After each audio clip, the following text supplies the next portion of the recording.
2024 সালের 5 আগস্ট ছাত্র জনতার গণঅভ্যুত্থানের মুখে দেশ ছেড়ে পালিয়ে গিয়েছিলেন শেখ হাসিনা।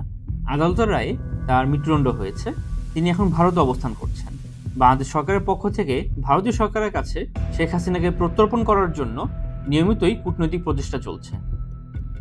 সম্প্রতি রয়টার্সকে তিনি বলেছেন এবছরের ডিসেম্বরের মধ্যে ঢাকায় ফিরতে চান। কিন্তু এই খবর ভারতীয় গণমাধ্যম যেভাবে প্রচার করছে তা নিছক সংবাদ নয়, এটি পরিণত হয়েছে একটি আওয়ামীপন্থী পিআর ক্যাম্পেইনে।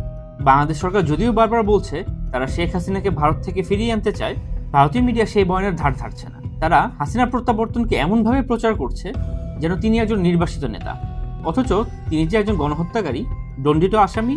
বাংলাদেশ সরকার যে তাকে ফিরিয়ে এনে বিচারের কাঠগড়ায় দাঁড় করাবে, সংবাদ একেবারেই অনুপস্থিত ভারতীয় মিডিয়ায়। হাসিনাকে ভারত কেন ফিরিয়ে দিচ্ছে না সেই প্রশ্ন না করে তারা হাসিনার কথিত ভুক্তভোগী দশাকে সামনে নিয়ে আসছে। দেশের মাটিতে তার জীবন দেওয়ার ইচ্ছাকে মহিমান্বিত করে প্রচার করা হচ্ছে, তার প্রত্যাবর্তনের জল্পনা নিয়ে তৈরি করে বয়ান নির্মাণ করা হচ্ছে। ভারতীয় গণমাধ্যমের বর্তমান রিপোর্টিং স্ট্র্যাটেজির অন্যতম মূল ভিত্তি হলো শেখ হাসিনার যে কোনো বয়ানকে বিনা প্রশ্নে এবং কোনো সমালোচনা ছাড়াই প্রচার করা।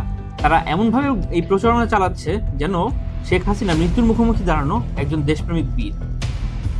জি নিউজের শিরোনাম, if death comes, Sheikh Hasina says will return to Dhaka in December.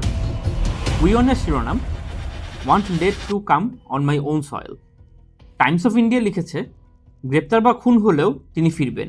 এভাবেই একজন দণ্ডিত পলাতক আসামির মুখরক্ষার বয়ানকে সাহসিকতার নিদর্শন বানিয়ে ফটোকার্ড ছড়ানো হচ্ছে। পত্রিকাটি চরম ঔদ্ধত্যপূর্ণ ভাষায় লিখেছে, this was the second time that Hasina has declared her intent to return from India, where she fled to escape angry mobs that had threatened to kill her amid violent protest against her government in 2024। অর্থাৎ পত্রিকাটির মতে 5 August 2024 সালে একটি mob তাকে হত্যা করতে গিয়েছিল, তাই তিনি পালিয়ে এসেছেন ভারতে। ভারতীয় মিডিয়ার সবচেয়ে বড় ব্যর্থতা এখানেই। আন্তর্জাতিক অপরাধ ট্রাইব্যুনালের মৃত্যুদণ্ডের রায়কে প্রচার করা হচ্ছে নিছক ফুটনোট হিসেবে। রাষ্ট্রপরিচালিত হত্যাযজ্ঞকে লঘু করে বলা হচ্ছে ক্র্যাকডাউন হিসেবে।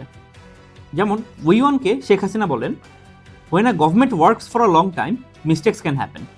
এভাবে শত শত মানুষের মৃত্যুকে ভুল বলে ছাপিয়ে দেওয়া হচ্ছে কোনো রকম পাল্টা প্রশ্ন ছাড়াই। নিবিড়কে বানানো হচ্ছে ভুক্তভোগী। আবার ভারতের জাতীয় ইংরেজি গণমাধ্যমগুলো যখন শেখ হাসিনার সাহসী ইমেজ তৈরিতে ব্যস্ত, তারা এটিকে একটি বিজয়ী রাজনৈতিক প্রত্যাবর্তন হিসেবে ফ্রেমিং করছে। যেমন আজকাল লিখেছে, প্রত্যাবর্তন 2.0 লোডিং। জি নিউজ বাংলা বলছে প্রস্তুতি তুঙ্গে। এবিপি লাইভ আর কলকাতা 24x7 বিক্রি করছে ইমোশনাল সাসপেন্স। এভাবেই বিচারের মুখোমুখি হওয়াকে বানানো হচ্ছে বিজয়ী রাজনৈতিক প্রত্যাবর্তন। এটি একটি আওয়ামী ন্যারেটিভ প্রতিষ্ঠা করার ইকো চেম্বার। উদ্দেশ্য হলো এক ক্ষমতাচ্যুত স্বৈরাচারের কলঙ্কিত ইতিহাস ধুয়ে মুছে সাফ করা। ভারতীয় গণমাধ্যমকে এই প্রশ্ন করতে হবে, ভারত কেন শেখ হাসিনাকে ফিরিয়ে দিচ্ছে না? সীমান্তের ওপার থেকে তার হারানো সিংহাসন পুনরায় গড়ে তোলার জন্য বয়ান নির্মাণের কাজ ভারতীয় গণমাধ্যমের করা কোনো মতেই উচিত নয়।